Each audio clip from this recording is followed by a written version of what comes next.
రకమైనటువంటి ఉపాయము గాని సాధనం గాని ఏమీ లేదు. ఇదరు వార్తయో సాధన మనుషుద్దాకండ్రి బలముండో ఎంద్ర. మరి ఏంటి ఆడవాళ్ళు, సరిపోయింది. ఏదైనా ఉన్నవాడికి ఫలితం వస్తుంది గాని నా దగ్గర ఏమీ లేదు, నేను వస్తానంటే ఎవరేదో చేస్తారయ్యా అంటారేమో. తందాముడయ్యా அபிமத சித்தி சாதனானுஷ்டாலே என்னரிக்கும் பிரம்மாதிகளுக்கும் கிட்டினால் வாசுரமிது వన్రో ఎంగిరార్. బ్రహ్మాదులందరూ కూడా వచ్చినా కూడా నీ దగ్గరకి వాళ్ళు కూడా మా దగ్గర ఏమీ లేదు అని చెప్పి నైత్యానుసంధానము చేసుకుంటూనే వస్తారు.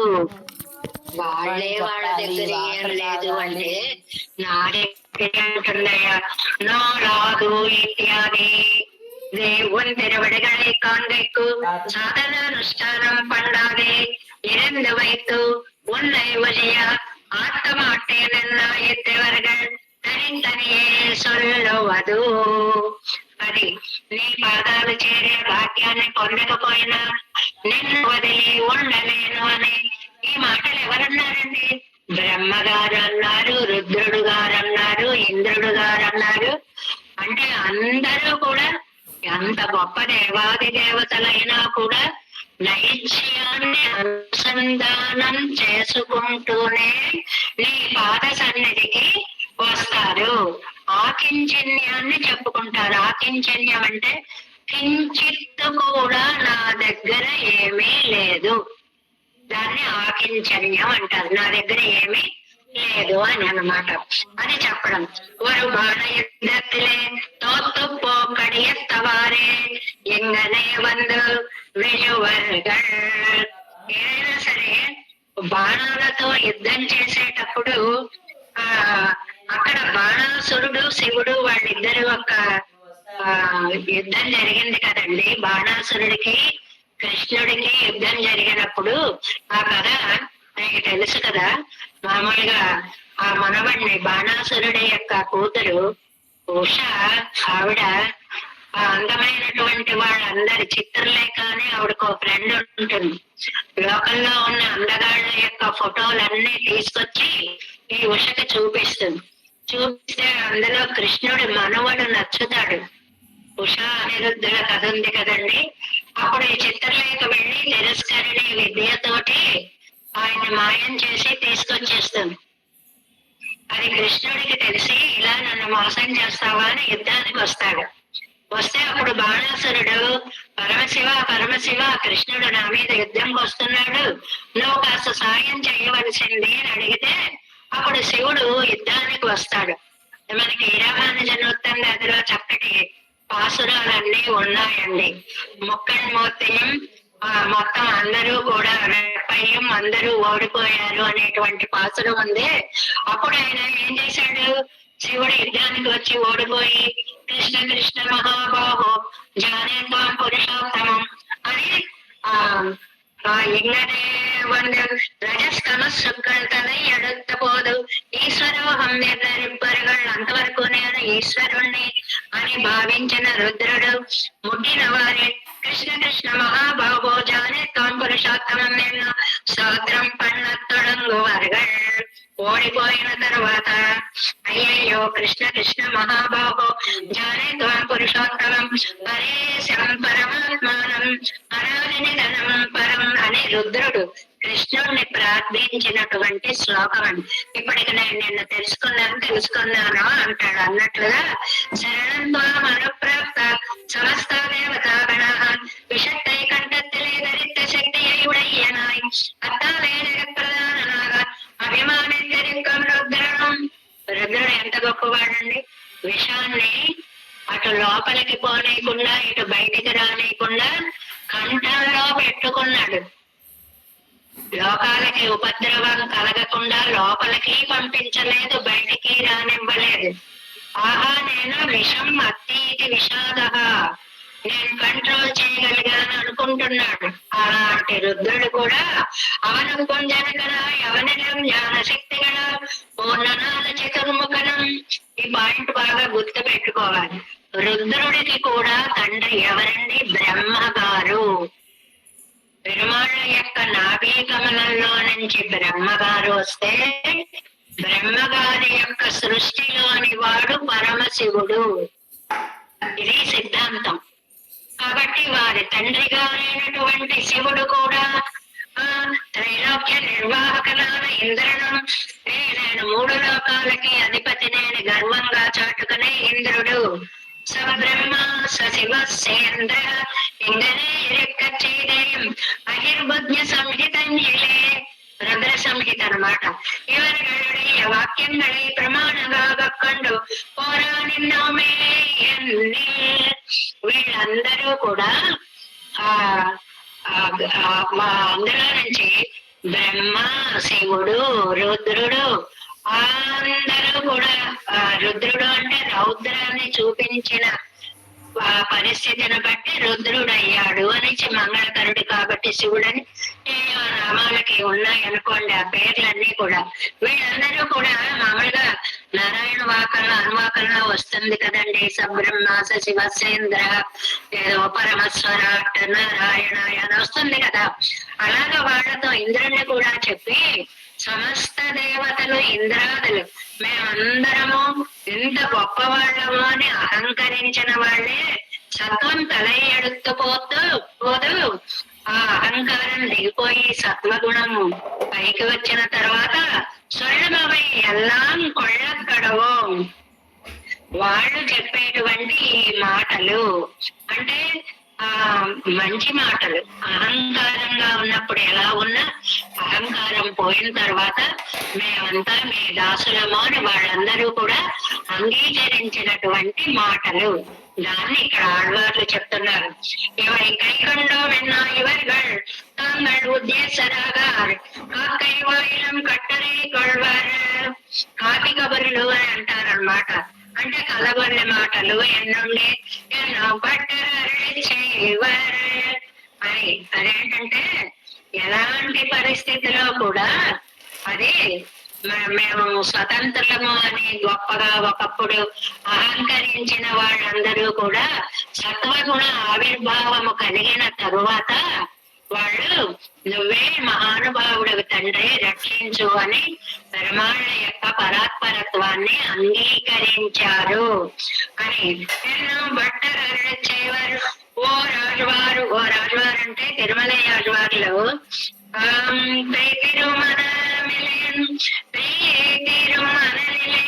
வேதிக்கப்பட்ட நெஞ்சை உடையனல்லே நெஞ்ச கண்ணனோடு நிறுவன் ருத்தன் எனக்கு சதൃശன் அவன் எனக்கு நேத்தான் அவனும் எனக்கு சதൃശനെല്ലാം അരന്നൽ അതിനും മിച്ചാതി ഭഗവത്വത്തിലെ ഭഗവത് വിഷയത്തിലെ നെഞ്ചை വെച്ച് അനുഭവിക്കയെ യാത്രയാണ് എനക്കു അന്യപരണ അവൻ ఒప్పాగ పోరుమో. ఎన్ని మాటలు చెప్పారండి ఇందులో. ఇక్కడ ఏమిటి అని అంటే దేవతలంతా ఒకప్పుడు మేము గొప్ప గొప్ప వాళ్ళం అని అనుకున్నప్పటికీ అహంకరించినప్పటికీ కూడా సత్వగుణ ఆవిర్భావం కలిగిన తర్వాత ఆ దేవతలు కూడా పెరుమాళ్ళకు మేము శేషభూతులము అని చెప్పుకున్నారే. వాళ్ళందరూ కూడా ఆ భగవద్ వైభవానికి పారవస్యంతో కలిగినటువంటి మాటలని ఇక్కడ మనకి చెప్తున్నారనమాట. ఏమిటి ఇక్కడ ఒక చిన్న విశేషాన్ని చెప్పారు. వాళ్ళు ఎలా వచ్చారట, వాళ్ళందరూ కూడా పురైకొండు తన్ వెరుమయ్యకు తొడుమానమాగొండు ఆకించన్యాన్ని తమ యందు ఆరోపించుకుని, అంటే మా దగ్గర ఏమీ లేదు అనేటువంటి మాటలు చెప్పుకొని நான் மகன் குண்டிகை நீர் பெய்து நினைவர திருவடி சென்று பெட்டித்து உபகரணம் பெத்திலன் தர்மதேவதையானது திரவீபூதமாயித்து அத்தை கொண்டு மறை கொண்ட మందిరத்தால் வாழ்த்தி. ఎన్ని విషయాలు ఇక్కడ చెప్పారండి. వీళ్ళందరూ కూడా అండి వాళ్ళు ఒక్కళ్ళుగా రాలేదటండి. వీళ్ళందరూ కూడా సేలే కన్నారు పలర్సూల్ విరంబుం తిరువేంగడతానే అని ఒక అందమైనటువంటి మాట అన్నారండి. అంటే ఏమిటండి దీనికి అర్థం అనేటువంటిది? అనేక మంది మత్స్య నేత్రలు శైలయ కన్నులు అంటే చేపల లాంటి కళ్ళున్న వాళ్ళు, అంటే మేన నేత్రలు అంటే ఏమి లేదు, వాళ్ళ కళ్ళు చాలా అందంగా ఉంటాయి. అలాంటి వాళ్ళతో కలిసి, అంటే తమ భార్యలతో కలిసి వాళ్ళు వచ్చి తిరువేంగడత్తాలని చక్కగా సేవిస్తున్నారు అని. నార్ముగను కొండిగై నీరు పెയ്തു நிறைவர திருவடி சென்று கிட்டித்து உபகரணம் பெற்றிலம் ധർമ്മദേവതയാനത് ദ്രവീഭൂതമായിട്ട് അത്തൈ കൊണ്ട് മറി കൊണ്ട മന്ദിരത്താൽ വാഷ്ടി വേദങ്ങളിൽ ഭഗവത് പരത്വ ప్రతిపాదకమాన మంత్రంగళై കൊണ്ട് స్తోత్రం పండి. వాళ్ళు ఎలా వచ్చారండి? వేదాల్లో ఉపనిషత్తులో ఏవైతే నారాయణ పరత్వాన్ని చెప్తున్నాయో ఆ మంత్రాలన్నీ అనుసంధానం చేసుకుంటూ వచ్చారు. కరై కొండ కండత్తాన్ సెన్నమేలేనక్కలివినాన్ అవినీతరాయి తిరియం ప్రజైகள் தலையிலே శ్రీపాద తీర్థం கொண்டு தெளிப்பாரை போலே నున్నడరువిల్. వీళ్ళందరూ కూడా ఏమండి ఇలాగా వీళ్ళందరూ కూడా శైలైకన్నారని అంటున్నారే, ఇది ఇక్కడ ఒక పేర ఎలాగంటే మొత్తం గొప్ప విశేషాన్ని చెప్పారండి. ఏమిటంటే నొన్ననరువి సత్వం తల ఎత్తపోదు సొల్లువది. సత్వం తల ఎత్తినప్పుడు పలికే మాటలు వేరుగా ఉంటాయి, అహంకారం ఉన్నప్పుడు పలికే మాటలు వేరుగా ఉంటాయి. సత్వ సంధ్య అయితే జ్ఞానం, సత్వం వచ్చినప్పుడు మనకి బుద్ధి వస్తుంది, జ్ఞానం కలుగుతుంది. నీలార కన్నత్తమానం విషత్తై కన్నత్తలేదరికయ్యాల ఈశ్వర విమాన రుద్రం. ఈ గంటల్లో విషాన్ని పెట్టుకుని ఆహా నీలకంఠుణ్ణి అనుకున్న రుద్రుడు కూడా నిరైనామోగనం. ఆహా నాకు ఆయన కూడా తండ్రి అయినటువంటి వాడు, 4 ముఖాలు కలిగినటువంటి బ్రహ్మగారు, సంపూర్ణ జ్ఞానాన బ్రహ్మావం ఇంద్రనం ఇవరుಗಳோட సృష్టి సంఘారంగళిన వారు అన్వయం ఎందకే ఇదెక్క చేయదే. వీళ్ళంత గొప్పవాడు కాకపోయినా కూడా సబ్రహ్మ శివసేంద్ర అని ఆ మంత్రాలలో ఉంది కాబట్టి ఇంద్రుణ్ణి కూడా ఇక్కడ కలుపుకొని ఇంద్రనం ఆయన కూడా ఎన్నో కొండకు వెళ్ళబడియాల ఇంద్రనం శైలైకన్నారిత్యాది. ఇక్కడ ఇచ్చారండి అందమైన మాట ఒకటి. தர்தாமுக்கோரு உயர்த்தி நெக்ஸ்ட் பேஜ் உயர்த்தி உள்ள போது ஸ்ரீகள் సన్నిధిల్ ఓరి ఎளிமை తోత్తు విరారగలిదే. చాలా అందమైన మాట ఒకటి చెప్పారండి. వాళ్ళందరూ వాళ్ళ భార్యలతో సహా వచ్చి నేను స్తోత్రం చేస్తున్నారు. ఆపత్తు అన్నవారే ఏదైనా ఒక కష్టం వచ్చింది అనుకోండి, మనాటిమార్ కడెత్తలం తங்கள் కడెత్తలం படம் கண்டி கொடுவந்து விஷ தொடங்குவார்கள். உமையாசார்த்தமேசானக என்னும் பத்ருபிக்ஷா பிரதீயதாம் என்னும் சமுத்திர சரிதாம்பதி என்னும் ఇంకోపమూలం ఎన్నం సొల్లిగల్పడియే వందు విషవర్గడిదే. ఇక్కడ ఏకంగా 4 ఉదాహరణలు ఇచ్చారండి. ఆపద వచ్చినప్పుడు భగవంతుని వేడుకునేటప్పుడు భార్యలతో సహా వచ్చి శరణాగతి చేస్తారు అనడానికి 4 ఉదాహరణలు ఇచ్చారండి. ఏమిటా 4 ఉదాహరణలు?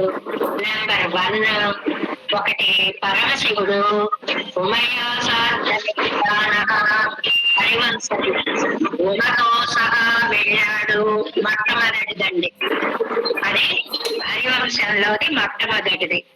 రెండోది భర్తృభిక్ష ప్రదీయతం. అదే కదండి, కాళీయుడి మీద కృష్ణుడు నాట్యం చేసినప్పుడు భర్తృభిక్ష ప్రదీయతం, మాకు భక్తు భిక్షను పెట్టవలసినది అని కాళీయ పత్రులు ప్రార్థించారండి. అది రెండవదండి. అంటే భార్యలతో వెళ్ళడం ఒక ప్లస్ పాయింట్. వాళ్ళ మాటలు ఇంకా కాదనరు అన్నమాట. అయ్యో ఆడవాళ్ళతోటి కుటుంబినితో వచ్చాడు అని చెప్పి వినేస్తాడు అని. ఎవరెవరు? ఒకటి రుద్రుడు పార్వతితో వెళ్ళి ప్రార్థించాడు. రెండవది నాగాలన్నీ కూడా కాళీయ పత్రులతోటి వెళ్ళాయి. మూడవది సముద్ర సరితాంపతి మూడు, నదులన్నీ కూడా సముద్రుడు దారి ఇవ్వకపోతే రామచంద్ర స్వామి బాణాన్ని ఎక్కువ పెట్టినప్పుడు భార్యలతోటి వచ్చి క్షమాభిక్ష వేడుకొన్నాడు, సముద్రుడు శరణాగతి చేశాడు. ఇది రామాయణంలోది మూడవ విషయంగా చెప్పారండి. ఇంకా నాలుగవది ఇంకోపమూలం నిర్ణం సొల్లిగరపడియే. నాలుగవది చూడండి, రామాయణంలో సరే నీకు కొంత టైం ఇస్తాను, వర్షాకాలం అయ్యేదాకా నువ్వు కాలం గడిపిరాని పంపిస్తాడు రామచంద్రుడు సుగ్రీవుణ్ణి. వాడు వెళ్ళిపోయి కాలం అయిపోయినా రాడు. అయిపోయేటప్పటికి కోపం వచ్చేటప్పటికి లక్ష్మణ వాలి వెళ్ళిన మార్గం మోసుకుపోలేదు, వీడు పిలుచుకురా అని చెప్పి లక్ష్మణుడిని పంపిస్తే అసలే కోపిష్టివాడు అన్నయ్య ఆజ్ఞ ఇచ్చేటప్పటికి మరింత కోపంతో ఎగురుకుంటూ పరుగు పెట్టుకుంటూ వెళ్ళి ధనుస్సుని ఒక్కసారి ఎక్కుపెట్టి నారి సంధించేటప్పటికి పక్క పై నుంచి ఎగిరి పడతాడు సుగ్రీవుడు. అప్పుడు నువ్వుండు, నీకేం పర్వాలేదు, నేను వెళతాను అని చెప్పి తార బయలుదేరి లక్ష్మణుడు ముందుకు వస్తుందండి. రామాయణంలో చాలా ప్రముఖమైనటువంటి ఘట్టం. ఎలా వస్తుందో వర్ణిస్తారు. స ప్రస్ఖలంతే మద విహ్వలాక్షి. బాగా ఆసవాలు పుచ్చుకుని ఉన్నారు మందులు. ఆ పుచ్చుకోవడం వల్ల మద విహ్వలాక్షి కళ్ళు చిరుగుడు పడిపోతున్నాయి, మాట బాగా రావట్లేదు, శరీరం నిలబడడం లేదు, తూలిపోతోంది. అలాగా ప్రస్ఖలిత చెల్లా చెదరైపోయిన ఆభరణాలు. అందుకే మనకి కాలక్షేపాల్లో సభలోకి వచ్చేటప్పుడు తారలా రాకండి అని దండం పెడతారండి. నిద్ర లేచిన వాళ్ళు లేచినట్టు వచ్చి తలుపు తీశారనుకోండి, భయంకరంగా రాత్రి వాళ్ళు చూడలేరు. అలాగే కాస్త జుట్టుని సర్దుకొని, బట్టని సర్దుకొని, నగలని సర్దుకొని, సాత్వికతని తెచ్చుకొని, ఒంటి మీకి స్పృహని తెచ్చుకొని రావాలి. అలా రాలేదు తార. కింకోపమూలం మనుజేంద్ర పుత్ర కష్టేన సంతిష్ఠతి వాగ్నికేశే కశుష్క వృక్షం వనమాపతంతం దవగ్నిమాసీదతి నిర్విశంకః. ఇది తార ఏం చక్కగా మాట్లాడుతుందండి. అసలు ఆవిడ వచ్చేటప్పటికే లక్ష్మణస్వామి తల భూమిలోకి వెళ్ళిపోతుంది. అమ్మ ఇలా వచ్చావా తల్లి, నేను ఎలా చూడాల్సి వచ్చిందా అని తల దించేసుకుంటాడు. ఆ తల దించుకోవడంతో పైకెక్కిన కోపం అంతా దిగుతుంది. అప్పుడు మాటలు ఏమన్నా చెవిన పడతాయి. కోపంలో ఉన్నప్పుడు ఒక్క మాట కూడా. అంటే ఎన్ని ఉదాహరణలు ఇచ్చారో చూడండి. పరమశివుడైనా పార్వతితో వెళ్ళి ప్రార్థించడమే, కాళీయుడైనా భార్యలతో వచ్చి కృష్ణుణ్ణి ప్రార్థించడమే, అంతేకాదు సముద్రుడైనా భార్యతో వచ్చి శరణాగతి చేయడమే, అంతేకాదు తార